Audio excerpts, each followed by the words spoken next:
Hi hello എല്ലാവർക്കും നമസ്കാരം. പുതിയൊരു വീഡിയോയിലേക്ക് സ്വാഗതം. അതെ, ഒന്ന് രണ്ട് കാര്യങ്ങൾ നിങ്ങളുടെ അടുത്തുനിന്ന് പങ്കുവെക്കണം തോന്നി, അതുകൊണ്ടാട്ടോ ഈ ഒരു വീഡിയോ ചെയ്യുന്നത്. എന്താ കാര്യം എന്ന് വെച്ചാൽ, ഇത് എൻ്റെ ഒരു ഗുളികയുടെ ബോക്സാണ്. ബോക്സ് സംഭവം എൻ്റെ പെയിൻറ്റിൻ്റെതാട്ടോ, പക്ഷെ ഇതിൽ ഗുളിക ഇട്ട് വെക്കാറാണ്. അപ്പോൾ ഈ ഗുളിക ഇതിലിട്ട് വെക്കാൻ കാരണം എന്താ വെച്ചാൽ, എങ്ങോട്ടെങ്കിലും ഇറങ്ങി പോവുകയാണെങ്കിൽ, എന്ന് വെച്ചാൽ എങ്ങോട്ടെങ്കിലും യാത്ര പോവുകയാണെങ്കിൽ എനിക്ക് ഗുളിക മുടക്കരുത് എന്ന് ഡോക്ടർ പറഞ്ഞിട്ടുണ്ട്. അപ്പോൾ അതുകൊണ്ട് ഇതേപോലെ 2 ബോക്സിലാക്കി, ഒന്ന് വാഹനത്തിലും ഒന്ന് വീട്ടിലും വെച്ചതാണ്. അപ്പോൾ ഈ ഗുളിക എനിക്ക് 7 എണ്ണോ അങ്ങോട്ട് കഴിക്കാനുണ്ട്. അപ്പോൾ ഇത് കഴിക്കുന്നതിൻ്റെ ഒരു വീഡിയോ ഞാൻ ഇതിൽ അപ്ലോഡ് ചെയ്തിട്ടുണ്ടായിരുന്നു. നമ്മൾ ആരും അഹങ്കരിച്ചിട്ട് കാര്യമില്ല എന്ന് പറഞ്ഞിട്ടൊരു തംബ്ലൈനും കൊടുത്തിട്ടാണ് സംഭവം ഞാൻ ഇതിലിട്ടത്. അങ്ങനെ ഇരിക്കെ നമ്മുടെ പാലക്കൽ അമ്മച്ചീനെ എത്ര പേർക്ക് അറിയാം, മേ ബി അറിയാവോ എന്ന് എനിക്കറിയില്ല. ആ വിഷജന്തുവിനെ ഒരുവിധ ആൾക്കാർക്കൊക്കെ അറിയാം. വിഷജന്തു എന്ന് തന്നെ പറയണം. വിഷജന്തു എന്ന് പറഞ്ഞാൽ ഒരു പക്ഷേ അത് കുറഞ്ഞു പോകും. അപ്പോൾ ഈ വിഷജന്തു പറയുന്നത് എന്താ വെച്ചാൽ, കണ്ണന് കണക്കിന് എനിക്ക് തരുന്നുണ്ടോ അല്ലേ, ഏത് ഈ ഒരു ഗുളിക കുടിക്കുന്നത് കൊണ്ട്. അപ്പോൾ ഈ ഗുളിക എന്തിനാന്നുള്ളത് എന്നെ സ്ഥിരമായിട്ട് വാച്ച് ചെയ്യുന്ന ആൾക്കാർക്ക് അറിയാം ഈ ഗുളിക എന്തിനാന്നുള്ളത്. ഇനിയിപ്പം ആരെങ്കിലും പുതുതായിട്ടുള്ള ആൾക്കാരുണ്ടെങ്കിൽ അവർക്ക് വേണ്ടിയിട്ട് പറഞ്ഞു തരികയാണ്. എനിക്ക് മൈഗ്രെയിൻ ഉണ്ട്, മൈഗ്രെയിനിന് വേണ്ടിയിട്ടുള്ളതാണ് ഗുളിക. അപ്പം ഈ അമ്മച്ചി ഈ വിഷവിത്ത് ഇത് പറയാനുള്ള കാരണം ഈ ഗുളിക കുടിച്ചതാണ്. കണക്കിന് എനിക്ക് കൃഷ്ണൻ തരുന്നുണ്ട് എന്ന് പറഞ്ഞിട്ട്. അപ്പോൾ ആ എന്തൊക്കെ അറിയാത്തൊരു സംഭവം, ഞാൻ ഈ ഒരു അസുഖത്തിലേക്ക് വന്നത് തന്നെ കണ്ണൻ കാരണം എന്ന് തന്നെ പറയാം. അപ്പോൾ ഇനി അടുത്ത ഓക്ക് വീഡിയോ ഇടാനായി, ജസ്റ്റിനൊക്കെ സുക്കേട് കൊടുത്തോലെ കണ്ണൻ എന്ന് പറഞ്ഞിട്ട് പറഞ്ഞിട്ട്. കാരണം എന്താ വെച്ചാൽ, മൈഗ്രെയിൻ നോർമലി ഒരു വ്യക്തിക്ക് വരിക എന്ന് വെച്ചാൽ, ഉറക്ക് കറക്റ്റ് അല്ലാതെ നിൽക്കുന്ന സമയത്ത്, ഭക്ഷണം കറക്റ്റ് അല്ലാതെ നിൽക്കുന്ന സമയത്ത്, ടെൻഷൻ കൂടുതലുള്ള ഇങ്ങനത്തെ കാര്യങ്ങളൊക്കെ ഉള്ളവർക്കാണ് ഈ മൈഗ്രെയിൻ എന്ന് പറയുന്ന സംഭവം വരിക. എൻ്റെ വിഷയത്തിൽ വന്നത് എന്താ വെച്ചാൽ, ഞാൻ ഉറക്ക് റെഗുലർ അല്ല, മെയിനായിട്ടുള്ള എൻ്റെ ഒരു കാര്യം അതാണ്. സെക്കൻഡ് വൺ എന്ന് വെച്ചാൽ പിന്നെ ഫുഡ്, അതും ഞാൻ റെഗുലർ അല്ല. കാരണം വീട്ടിൽ ചിക്കനോ മീനോ ഒക്കെ മേടിക്കുന്നത് കൊണ്ട് ഈ ചിക്കനും മീനും കൂട്ടുകയാണെങ്കിൽ ഞാൻ കുളിച്ചിട്ടാണ് വരയ്ക്കാനിരിക്കാറ്. അപ്പോൾ ഒരു ദിവസം 2, 3, 4 കുളിയൊന്നും എന്നെ കൊണ്ട് നടക്കുന്ന കേസല്ല. അപ്പം ഞാൻ എന്താക്കും, ഭക്ഷണം അങ്ങ് സ്കിപ്പ് ചെയ്താളും. ഞാൻ ഡേ മൈ ലൈഫ് ചെയ്തിട്ടുണ്ട്, അതിൽ തന്നെ ഞാൻ വ്യക്തമായിട്ട് പറയുന്നുണ്ട് ഭക്ഷണം ഞാൻ ഏതൊക്കെ സമയത്താണ് കഴിക്കാറുള്ളതെന്നുള്ള ഡീറ്റെയിൽ വീഡിയോസായിട്ട് ഞാൻ അതിൽ കൊടുത്തിട്ടുണ്ട്. അപ്പോൾ ഇതൊക്കെ നിങ്ങളോട് പറയാനുള്ള കാരണം എന്താണെന്നറിയോ ഗൈസ്, ഈ വിഷവിത്തുണ്ടല്ലോ, വിഷജന്തു എന്ന് തന്നെ പറയാം. വിഷജന്തു ഒരു ലൈവ് പോയിട്ട് പറയുന്ന കാര്യം എന്താണെന്നറിയോ, ഈ വിഷവിത്തിൻ്റെ 13 വയസ്സായ മോള മറന്നിട്ട് കാമം തീർക്കാൻ വേണ്ടിയിട്ട് വേറൊരുത്തൻ്റെ കൂടെ ഒളിച്ചോടിയ മുതലാണ് ഈ വിഷവിത്ത്.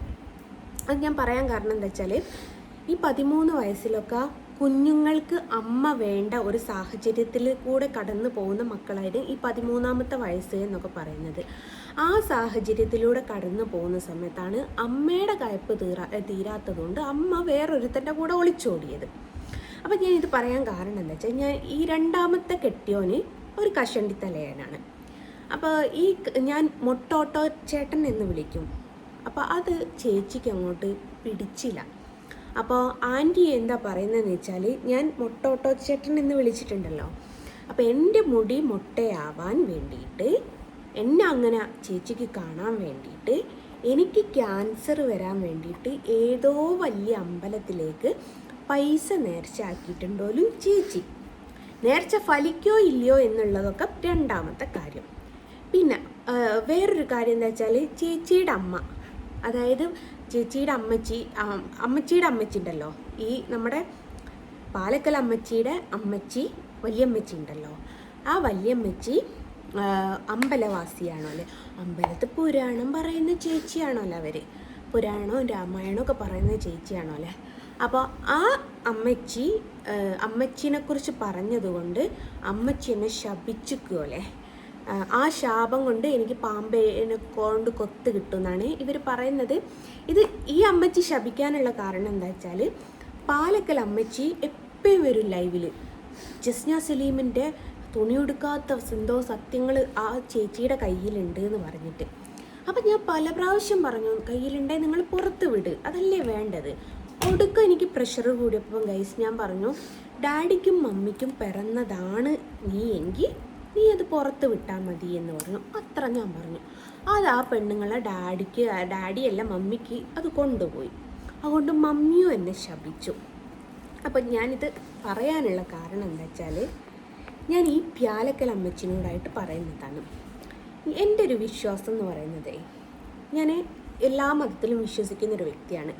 അതിനേക്കാട്ടിലൊക്കെ ഉപരി ഞാൻ കുട്ടിക്കാലം തൊട്ടേ എൻ്റെ വായിൽ വരുന്നൊരു സംഭവം കർത്താവേന്ന് വിളിക്കും ഞാൻ. അതെങ്ങനെ വന്നു പോയതാണെന്ന് എനിക്ക് അറിഞ്ഞുകൂടാ. പക്ഷേ എൻ്റെ ഒരു ഓർമ്മ വെച്ച കാലം തൊട്ടിട്ട് ഞാൻ ഈ കർത്താവെ വിളിക്കും. കുറേ ഉമ്മാൻ്റെ അടുത്ത് നിന്ന് ഞൊട്ട് കിട്ടിയ ഒരാളാണ് ഞാൻ. വിളിക്കുമ്പോഴേക്കും ഞൊട്ടു. അവർ മെനക്കെട്ട് നോക്കിയിട്ട് അത് മാറിയിട്ടില്ല. നിങ്ങൾക്കും ശ്രദ്ധിച്ചപ്പോൾ എന്ന് എനിക്കറിയില്ല, പല വീഡിയോസിലും ഓട്ടോമാറ്റിക്കായിട്ട് ഞാൻ വിളിച്ചു പോകാറുണ്ട്. അപ്പം ഈ കർത്താവിനെ ആണെങ്കിലും ഈ കൃഷ്ണനെ ആണെങ്കിലും എൻ്റെ മതമാണെങ്കിലും ഈ മൂന്ന് മതത്തിലും വിശ്വസിക്കുന്ന ഒരു വ്യക്തിയാണ് ഞാൻ. അപ്പം എൻ്റെ വിശ്വാസം എന്താണെന്ന് വെച്ചാൽ, നമ്മൾ എന്ത് നന്മയോ തിന്മയോ ചെയ്യുന്നോ അതാണ് നമുക്ക് ഫലിക്കുക എന്നുള്ള ഒരു കാര്യം എനിക്കറിയാം. അത് ഏത് മതസ്ഥനായാലും ഏത് മതസ്ഥയായാലും. അപ്പം ഈ അമ്മച്ചി പറഞ്ഞല്ലോ എനിക്ക് ക്യാൻസർ വരണം എന്ന് പറഞ്ഞല്ലോ. അപ്പോൾ അമ്മച്ചിക്ക് വേണ്ടിയിട്ട് ചെറിയൊരു കഥയും കൂടി ഞാൻ ഇതിൽ പറഞ്ഞു തരാം. അമ്മച്ചിയെ, എൻ്റെ മോൾക്ക് 11 വയസ്സായിട്ടേ ഉള്ളൂ. 11 വയസ്സായ എൻ്റെ മോള്, അവളുടെ മുടി എന്ന് പറയുന്നത് ചന്തിയുടെയും താഴെ പോയിട്ടുണ്ടായിരുന്നു. 11 വയസ്സായ മോളുടെ കഥയാണ് പറയുന്നത്. കഴിഞ്ഞ നവംബർ 28-നേക്കാണ് 11 വയസ്സായിരുന്നത്. അപ്പോൾ അതിൻ്റെ 6 മാസങ്ങൾക്ക് മുമ്പ് അവളുടെ മുടി ഡൊണേറ്റ് ചെയ്ത് ക്യാൻസർ പേഷ്യൻസിന് വേണ്ടിയിട്ട് അവൾ ഡൊണേറ്റ് ചെയ്ത് കൊടുത്തു. എന്നിട്ട് മുടി ഒന്നായിട്ടൊന്ന് ട്രിം ചെയ്ത് മൊട്ടയായിട്ട് ഇപ്പോൾ ബോയ് കട്ട് ആയിട്ടാണ് നടക്കുന്നത് ആശാത്തി. അപ്പോൾ അങ്ങനെ ഉള്ളൊരു മകളുടെ അമ്മയാണ് ഞാൻ. ആ പ്രായത്തിലുള്ള നിൻ്റെ മകളോ അല്ലെ ആ പ്രായത്തിലുള്ള ഒരു കുഞ്ഞുങ്ങളോ സ്വന്തം തലമുടി അങ്ങനെ വെട്ടിക്കൊടുക്കാൻ ഒട്ടും വെച്ചിട്ടില്ല. ഇവിടെ വെച്ചിട്ട് അവളങ്ങ് വെട്ടിക്കളഞ്ഞു. ഉള്ളു കൊടുത്തിട്ട് ഓളോട് പറഞ്ഞു, മോളെ ഇത് നീളും, നീ അത്ര മാത്രം നോക്കി. ഓളോ അതിൽ കോൺഫിഡൻ്റ് ആയിരുന്നു. 2 ദിവസമൊക്കെ വിഷമം ഉണ്ടായി സ്കൂളിൽ പോകാനൊക്കെ. പക്ഷേ ഞാൻ സ്കൂളിൽ വോയിസ് ഗ്രൂപ്പിലിട്ട് കൊടുത്തു, ഇവൾ ഇന്ന കർമ്മമാണ് ചെയ്തതെന്ന്. പക്ഷേ ഗ്രൂപ്പിൽ നിന്ന് വന്ന മറുപടി ഒക്കെ ഒരു ധൈര്യം കൊടുത്തു. കാരണം ഇത് എന്നാരും കളിയാക്കുന്ന സംഭവമല്ല, മുടി പോയാലും ഞാൻ ഇങ്ങനെ തന്നെ നിന്നാൽ മതി എന്നുള്ളത് ഞാൻ അവൾക്ക് മനസ്സിലാക്കിച്ചു കൊടുത്തു. അപ്പോൾ എന്തായാലും നമ്മൾ എന്താണോ ചെയ്യുന്നത് അതേ നമുക്ക് തിരിച്ചു കിട്ടുള്ളൂ. അപ്പം നമ്മൾ മറ്റൊരാൾ നശിക്കണമെന്ന് ആഗ്രഹിച്ച് നിൽക്കുകയാണെങ്കിൽ ആ നാശം നമ്മളിലേക്ക് തന്നെയാണ് തിരിച്ചടിക്കുക എന്നുള്ള ഇതൊന്നും ചേച്ചി കേട്ടില്ല. ചേച്ചി ഭയങ്കര ഭക്തിയാണല്ലോ. ഞാൻ പറഞ്ഞുതരാം. ഇവിടെ പൂനൂര് എഗരൂല് ഓടക്കാളി എന്ന് പറഞ്ഞിട്ടുള്ളൊരു ക്ഷേത്രമുണ്ട്. ഈ ക്ഷേത്രത്തിൻ്റെ പ്രത്യേകത എന്താ വെച്ചാൽ, അവിടത്തേക്ക് ആരെങ്കിലും എന്തെങ്കിലും കർമ്മങ്ങൾ ചെയ്താൽ ആ കർമ്മങ്ങൾ മാറ്റാൻ അവിടെ പോയാൽ അതേപടി തിരിച്ചു പോകുമെന്നുള്ളൊരു വിശ്വാസമുണ്ട്. അപ്പം നിങ്ങൾ പലർക്കും അത് അന്ധവിശ്വാസമായിട്ട് തോന്നും. ഞാൻ ഈ ഓടക്കാളി ക്ഷേത്രത്തിനെ കുറിച്ച് എനിക്ക് ഇത്ര ഡീറ്റെയിൽ അറിയാവുന്നത്, ഞാൻ പല പ്രാവശ്യം അവിടെ ഫോട്ടോ വരച്ച് കൊടുത്തിട്ടുണ്ട് കേട്ടോ. ഞാൻ വരച്ചത് തന്നെ ലക്ഷ്മിയൊക്കെ ഓടക്കാളി ക്ഷേത്രത്തിലാണുള്ളത്. അപ്പോൾ ഓടക്കാളിയും ഒടുങ്ങാക്കാടും തമ്മിൽ കുറച്ചെന്തോ കണക്ഷൻ ഉണ്ട് എന്നൊക്കെ കേൾക്കാറുണ്ട്. എത്രത്തോളം സത്യമാണെന്ന് എനിക്കറിയില്ല കേട്ടോ. ഒടുങ്ങാക്കാട് പള്ളി എന്ന് പറയുന്നത് വയനാട് ചുരത്തിലേക്ക് പോകുന്നിടത്തുള്ളതാണ്. ഇനി പേരിൻ്റെ സാമ്യമാണോന്നും എനിക്കറിയില്ല. ഇനി ജസ്റ്റ് ഞാൻ ആ ഉസ്താദ് പഠിപ്പിച്ചെന്ന് പറഞ്ഞാൽ അടുത്ത വീഡിയോ ആയിട്ട് വരണ്ട. അപ്പോൾ ഈ ഓടക്കാളി അമ്മക്ക് അങ്ങനെ ഒരു പരിപാടിയുണ്ട്. നമ്മളെ നേർക്ക് വന്ന ബുദ്ധിമുട്ട് നമ്മളങ്ങ് മാറ്റിയാൽ തിരിച്ചതേപടി അങ്ങോട്ട് തന്നെ പോകും എന്ന് കേട്ടിട്ടുണ്ട്. അതേപോലെ ചേച്ചി എനിക്ക് ക്യാൻസർ വരാൻ ആഗ്രഹിച്ച് ചേച്ചിക്കും ചേച്ചിയുടെ അമ്മക്കും കുട്ടിക്കും വരാതെ നോക്കുന്നതായിരിക്കും എന്തുകൊണ്ടും നല്ലത്. ക്യാൻസറൊക്കെ മോളെ ഇപ്പോഴത്തെ കാലത്ത് ആർക്കും വരാവുന്നൊരു അസുഖമാണ്. അത് നിനക്ക് എനിക്ക് ഓക്ക് മറ്റോനൊന്നുമില്ല, ആർക്കും വരാവുന്നൊരു അസുഖമാണ്. അപ്പോൾ നിൻ്റെ നേർച്ചയായിട്ട് ഫലിച്ചു പോകുമെന്ന് പേടിച്ചിട്ടാട്ടോ ഞാനിതിട്ടത്. അപ്പം എനിക്ക് ചേച്ചിനോട് പറയാനുള്ളത്, ഞാൻ മതപരമായിട്ട് പറയുകയാണെങ്കിൽ ഞാൻ സുന്നിയാണ്. ചേച്ചിയുടെ കാസ്റ്റും കാര്യങ്ങളൊക്കെ പറഞ്ഞല്ലോ, അതേപോലെ നമ്മളേലും കുറച്ച് കാസ്റ്റ് പ്രശ്നങ്ങളും കാര്യങ്ങളൊക്കെ ഉണ്ടല്ലോ. അപ്പോൾ എനിക്ക് മുജാഹിദുകൾ എന്ന് പറഞ്ഞിട്ടുള്ളൊരു വിഭാഗമുണ്ട്. അവരെ ഞാൻ ഒരുപാട് റെസ്പെക്റ്റ് ചെയ്യുന്നൊരു വ്യക്തിയാണ്. അപ്പോൾ എന്തേ സുന്നികൾ റെസ്പെക്റ്റ് ചെയ്യൂലേ എന്നായിരിക്കും ചിന്തിക്കുക. അങ്ങനെയല്ല പറയുന്നത്. അവരുടെ ചടങ്ങുകളെ കുറച്ച് റെസ്പെക്റ്റ് ചെയ്യുന്ന ഒരു വ്യക്തിയാണ്. മുജാഹിദുകൾ എന്ന് വെച്ചാൽ മരണാനന്തര കർമ്മങ്ങളൊന്നും ചെയ്യാറില്ല. അവർ പറയുന്നത് എന്താ വെച്ചാൽ, ജീവിച്ചിരിക്കുമ്പോൾ നന്മ ചെയ്തിട്ടുണ്ടോ, ജീവിച്ചിരിക്കുമ്പോൾ തിന്മ ചെയ്തിട്ടുണ്ടോ, അതിൻ്റെ ഫലം അവൻ അനുഭവിക്കണം. ഇത് മരിച്ചു കഴിഞ്ഞതിന് ശേഷം 100 ആളെ വിളിച്ചിട്ട് ഭക്ഷണം കൊടുത്തിട്ടോ വീട്ടിൽ മരണാനന്തര കർമ്മങ്ങൾ ചെയ്തിട്ടോ ഒന്നും കാര്യമല്ല. മരിച്ചും പോയി. ഞാനിപ്പോൾ 100 ആളെ ദ്രോഹിച്ചെങ്ങാനും ഞാൻ മരിച്ചു കഴിഞ്ഞാൽ എൻ്റെ ഉമ്മയും വാപ്പയും ഒരു 10 പേരെ വിളിച്ച് ഫുഡ് ദാനം ചെയ്താൽ എൻ്റെ പാപം തീരുമെന്നുണ്ടെങ്കിൽ എനിക്ക് അത് ധൈര്യമായിട്ട് ചെയ്തൂടെ? അപ്പം എൻ്റെ ഒരു അഭിപ്രായം എന്താ വെച്ചാൽ, അവനവൻ എന്താണോ കർമ്മം ചെയ്യുന്നത്, എന്ത് കർമ്മം തന്നെ ആയിക്കോട്ടെ, ആ കർമ്മത്തിനുള്ള ഫലം കിട്ടും. കർമ്മ എന്ന് കേട്ടിട്ടുണ്ടോ? കേട്ടിട്ടില്ലേ? ഒരിക്കൽ കൂടി കേട്ടോളൂ. ആ കർമ്മ വന്ന് ഫലിക്കുക തീർച്ചയായിട്ടും വരും. അത് ഒരു സംശയവും വേണ്ടാത്തൊരു സംഭവമാണ്. അപ്പം നിങ്ങൾ നല്ലത് ചെയ്താലും നിങ്ങൾ ദോഷം ചെയ്താലും അത് നല്ലതിനെ നല്ലതിലേക്കും ദോഷത്തെ ദോഷത്തിലേക്ക് പോക്കുള്ളൂ. അപ്പം ഞാൻ ചേച്ചിനോട് പറഞ്ഞു വരുന്നത്, വിറ്റാമിൻ്റെ അയണിൻ്റെയും ഉറക്കിൻ്റെയൊക്കെ ഗുളിക കുടിക്കുന്ന എന്നെ പിടിച്ചിട്ട് കണ്ണൻ എനിക്ക് വലിയ പണി തന്ന് എന്ന് പറഞ്ഞ ചേച്ചിനോട്, ചേച്ചിക്ക് നാളെ കണ്ണൻ പണി തരാതിരിക്കാൻ ചേച്ചി പ്രാർത്ഥിക്കണം. ചേച്ചിയെ, അതായത് ഈ കൃഷ്ണൻ എന്ന് പറയുന്നത് മനസ്സറിഞ്ഞ് ആര് വിളിച്ചാലും വിളി കേൾക്കുന്നൊരു ദൈവമാണ്. അവിടെ ആ കൃഷ്ണന് നീ മുസ്ലിം അല്ലേ, നീ ജസ്നെ അല്ലേ, നീ പാലക്കലിൻ്റെ ശത്രു അല്ലേ, നിന്റെ വിളി ഞാൻ കേൾക്കൂല എന്ന് പറയത്തില്ല ചേച്ചിയെ. കൃഷ്ണൻ എന്താണ്? കൃഷ്ണൻ ആത്മാർത്ഥമായിട്ടാണോ വിളിക്കുന്നത്? കാണാൻ പോകുന്നത് ആത്മാർത്ഥമായിട്ടാണോ? എല്ലാ കാര്യങ്ങളും ആത്മാർത്ഥമായിട്ടാണോ? ഡെഡിക്കേഷൻ കണ്ണൻ്റെ അടുത്തുണ്ടെങ്കിൽ ആശ നമ്മുടെ പോക്കറ്റിലുണ്ടാവും. നീ മദ്രസയിൽ നിന്ന് ഉസ്താദ് പഠിപ്പിച്ചെന്നാണോ എന്ന് ചോദിക്കേണ്ട ചേച്ചിയെ. ഉസ്താദും ഞാൻ പറഞ്ഞില്ല, പണ്ട് ഞാനും ഉസ്താദും മദ്രസയിൽ ഫ്രീ ആയിട്ട് നിൽക്കുന്ന സമയത്ത് കണ്ണൻ്റെ കഥകൾ പറഞ്ഞുകൊണ്ടിരിക്കലായിരുന്നു. അല്ല, അതെന്താണെന്നറിയോ ഗൈസ്? ഈ സ്ത്രീ ചോദിച്ചതാണ്. ഈ സ്ത്രീ ഞാൻ എന്ത് പറയുമ്പോൾ മദ്രസയിൽ നിന്ന് ഉസ്താദ് പഠിപ്പിച്ച് തന്നതാണോ എന്നാ ചോദിക്കാം. അത്രത്തോളം ഒരു മതത്തെ തരം താഴ്ത്താൻ ഈ സ്ത്രീക്ക് മാത്രമേ പറ്റുള്ളൂ. അപ്പോൾ കണ്ണൻ ഞാൻ വരച്ചതുകൊണ്ട് അശുദ്ധിയാവുകയില്ല, ഞാൻ വരച്ചതുകൊണ്ട് എന്നെ ദ്രോഹിക്കാനും പോവില്ല. കണ്ണൻ കാരണം ഒരുപാട് വിഷമങ്ങൾ ഞാൻ അനുഭവിക്കേണ്ടി വന്നിട്ടുണ്ട്. ഞാൻ കാരണം കണ്ണനൊന്നും അനുഭവിക്കേണ്ടി വന്നിട്ടില്ല. അപ്പം നിങ്ങൾ അങ്ങനെയാ ഇങ്ങനെയാ മറ്റേതാ മറിച്ചതാന്ന് നമുക്ക് പറയും. അതൊക്കെ ഓരോരുത്തരുടെ വ്യക്തിപരമായിട്ടുള്ള കാര്യങ്ങൾ. അപ്പോൾ എൻ്റെ മനസ്സിനും മനസാക്ഷിക്കും മുമ്പിൽ കണ്ണന് വേണ്ടിയിട്ട് ഒരുപാട് ത്യാഗം സഹിച്ചോളാം ഞാൻ. എനിക്ക് വേണ്ടിയിട്ട് ത്യാഗമൊന്നും കണ്ണന് സഹിക്കേണ്ടി വന്നിട്ടില്ല. അതുകൊണ്ട് ഇത്രയും ത്യാഗം സഹിച്ച കണ്ണന് എൻ്റെ കൂടെ ലൈഫ് ലോങ് ഉണ്ടാവും എന്നുള്ളൊരു വിശ്വാസവും എനിക്ക് എന്നുണ്ട് ചേച്ചിയെ. വിശ്വാസം എന്ന് പറയുന്നത് ഏച്ചിക്കും ഏച്ചിയുടെ അമ്മക്കും, ഇത് അമ്മച്ചിയുടെ അമ്മച്ചി ഉണ്ടല്ലോ, വല്യമ്മച്ചിക്കും മാത്രമുള്ളതല്ല, എല്ലാവർക്കും വിശ്വാസം ഒരുപാടാണ്. അതെപ്പോഴും ചേച്ചി ഓർത്തിരുന്നാൽ നന്ന്.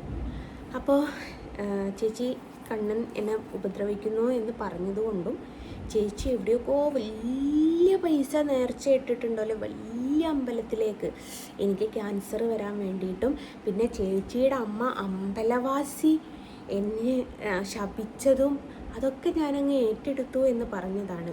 പക്ഷേ അമ്പലവാസി അമ്മനെ പാമ്പ് കൊത്താതെ നോക്കണം എന്ന് പറയേ. കാരണം പ്രായമായ സ്ത്രീയല്ലേ, പാമ്പ് കൊത്തിയ സ്പോട്ടിന് തീർന്നു പോകും. പിന്നെ നിനക്ക് പറഞ്ഞു കരയാൻ തള്ള പോലും ഇല്ലാണ്ടായിപ്പോവും. അതൊന്ന് ശ്രദ്ധിക്കണേ. പിന്നെ നിൻ്റെ മൊട്ട ചേട്ടൻ അവനൊരു വിഗ് വാങ്ങിക്കൊടുത്താൽ മതി.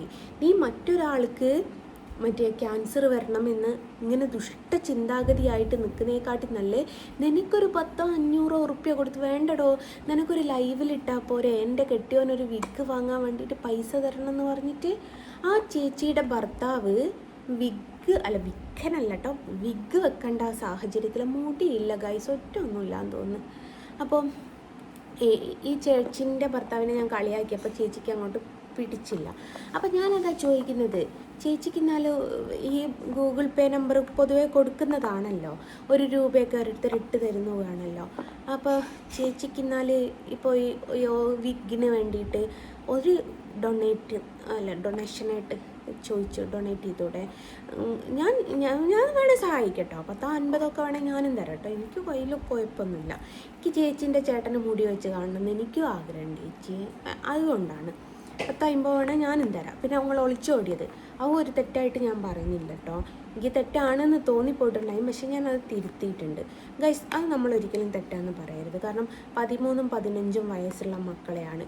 ചേച്ചി പറയുന്നത് സത്യം. നാളെ ഒരിക്കൽ ചേച്ചിയുടെ പിന്നെ കുഞ്ഞുങ്ങളൊന്നും കല്യാണം കഴിച്ചു പോയാൽ ചേച്ചിക്ക് ആരുണ്ടാവും?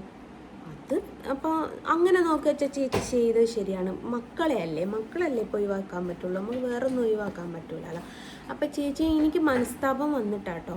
അപ്പോൾ ചേച്ചി ചെയ്തതും ശരിയാണ്. അപ്പോൾ ചേച്ചി ഇനിയും ഒളിച്ചോടണമെന്നാണ് എൻ്റെ അഭിപ്രായം, വിനീതമായിട്ടുള്ള അഭിപ്രായം. അതിനുള്ള പിരിവും കൂടി ചേച്ചി നടത്തിക്കോളേണ്ടി ഞാനും തരും. 10-50 ഉറുപ്പ്യ വേണം എന്തായാലും ഞാനും തരും. അപ്പോൾ ഈ ഒരു കാര്യം എനിക്ക് നിങ്ങളുടെ അടുത്ത് പറയാൻ വേണ്ടിയിട്ടാണ് ഞാൻ ഈ വീഡിയോ ചെയ്തത്. ചേച്ചി പറഞ്ഞോണം കണ്ണൻ നല്ല പണി തന്നതുകൊണ്ട് ഇന്നലെ ഉറങ്ങിയിട്ടില്ല. അപ്പം നിങ്ങൾ ആരെങ്കിലും വിചാരിക്കും കണ്ണൻ എനിക്ക് പണി തന്നാൽ. അതല്ല കേട്ടോ ഗൈസ്, എനിക്കിന്ന് കുറേ ഫോട്ടോ കൊറിയർ ചെയ്യാനുണ്ടായി. ഇനി ഫോട്ടോൻ്റെ വീഡിയോസ് ഒന്നും പോസ്റ്റ് ചെയ്യരുതെന്ന് ഉമ്മാൻ്റെ ഓർഡർ ഉണ്ട്. കാരണം ഉമ്മ പറയുന്നത് കണ്ണ് കൊടുങ്ങുന്നു മനുഷ്യന്മാർ പ്രാക്കുമെന്ന് പറഞ്ഞിട്ട്. എന്നിട്ട് ഞാനതൊന്നും അപ്ലോഡ് ചെയ്യാണ്ടിരുന്നത്. എന്നിട്ട് വർക്കുള്ളതുകൊണ്ട് ഇന്നുണ്ട്. ഞാൻ പിന്നെ ചെയ്യാമെന്ന് വിചാരിച്ച് രാവിലെയൊക്കെ ആക്കിച്ച്. അതുകൊണ്ട് ഭക്ഷണമൊക്കെ കഴിച്ച് ഇനി കുളിക്കുകയൊക്കെ ചെയ്യണം. അപ്പം ഞാൻ വിചാരിച്ച് രാവിലെ ചെയ്യാം. അങ്ങനെയാണ് സംഭവം. അപ്പോൾ ഈ വിവരങ്ങളൊക്കെ ചാച്ചിക്ക് മനസ്സിലായി എന്ന് വിചാരിക്കുന്നു. ഈ വീഡിയോ ഇത്ര മാത്രമേ ഉള്ളൂ. അപ്പോൾ വീണ്ടും ഒരു വീഡിയോ ആയിട്ട് വരുന്നത് വരെ ടാറ്റാ.